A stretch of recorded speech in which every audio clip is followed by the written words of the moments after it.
हर बात पे हाँ कहना उसकी मजबूरी थी।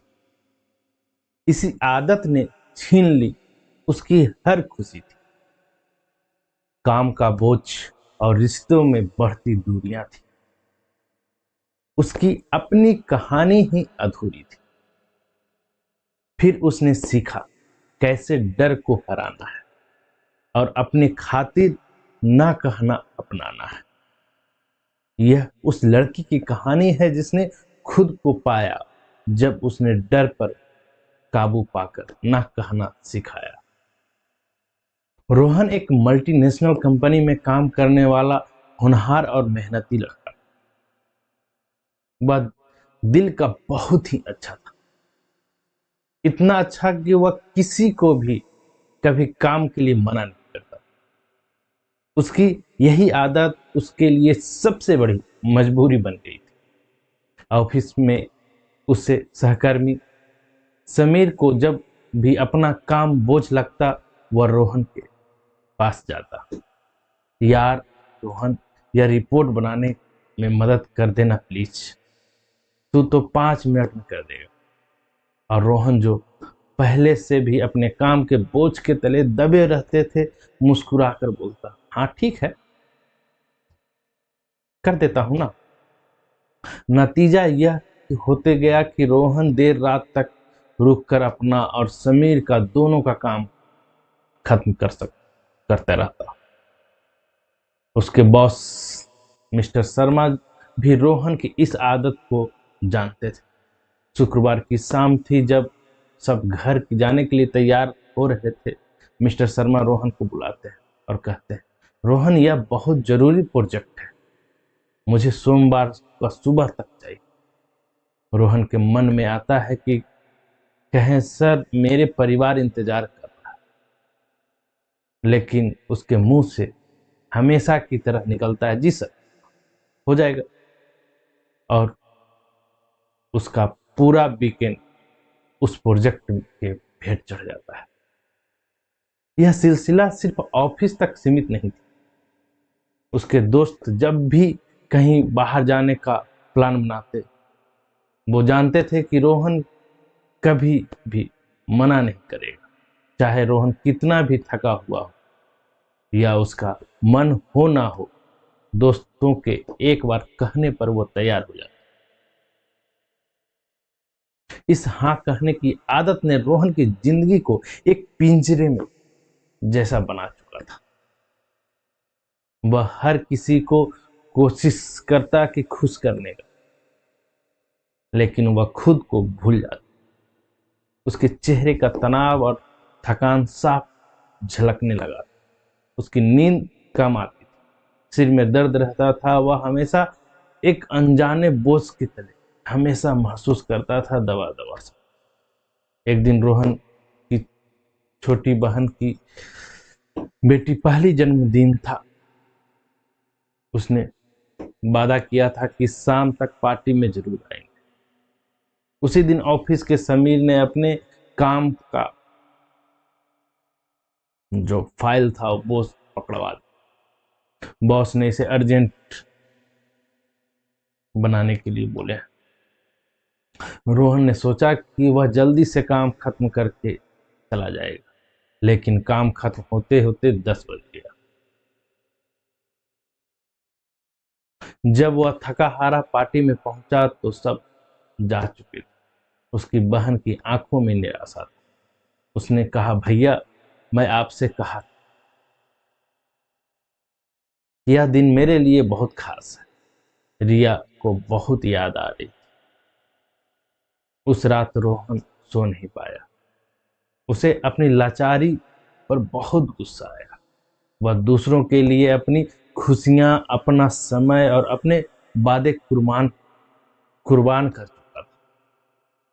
उसे एहसास हुआ कि अगर ऐसा ही चलता रहा तो वह अपनी पहचान खो देगा। अगले दिन ऑफिस में उसकी मुलाकात प्रिया से, जो कंपनी के एक सीनियर मैनेजर थे। रिया ने रोहन के चेहरे पे तनाव देखा और पूछा, रोहन, सब ठीक है? तू हमेशा परेशान दिखते हो।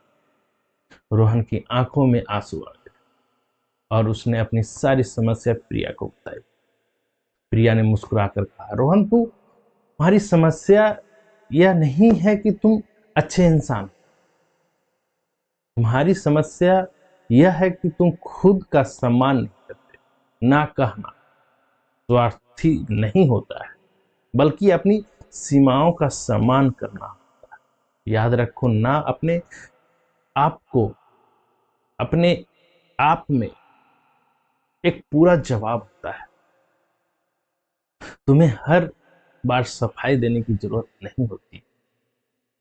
प्रिया की बातों ने रोहन का एक गहरा असर डाला। उसने फैसला किया कि अब वह बदलेगा। यह आसान नहीं था, लेकिन अगले दिन समीर फिर से अपना काम लेकर आया। रोहन का दिल और जोर से धड़कने लगा, लेकिन उसने गहरी सांस ली और कहा, माफ करना समीर, आज मैं तुम्हारी मदद नहीं कर पाऊंगा।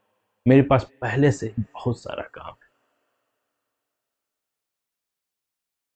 समीर जो था वो हैरान होकर रोहन को देखने लगा। उसने कुछ कहने की कोशिश की, लेकिन रोहन अपनी बात पर अड़ा रहा। समीर को बुरा भला बड़बड़ाते हुए वापस जाना पड़ा।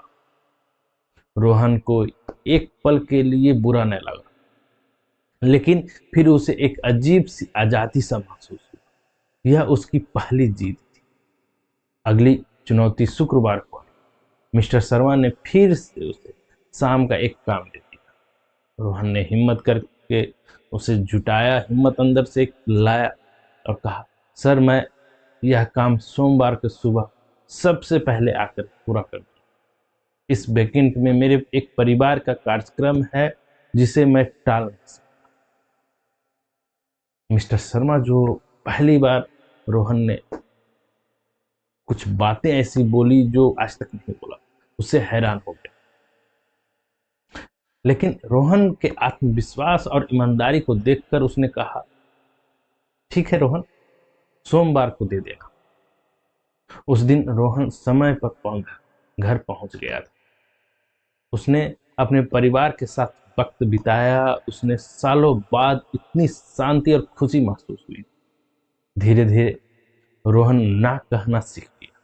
उसने सीखा कि कहाँ हाँ कहना है और कहाँ ना कहना, कहाँ अपनी सीमाओं का रक्षा करनी है। शुरुआत में कुछ लोग उससे नाराज हुए, वही लोग जो उनका फायदा उठाते थे। लेकिन जो लोग सच में उनकी इज्जत करते थे, उन्होंने उनको इस बदलाव को सम्मान किया।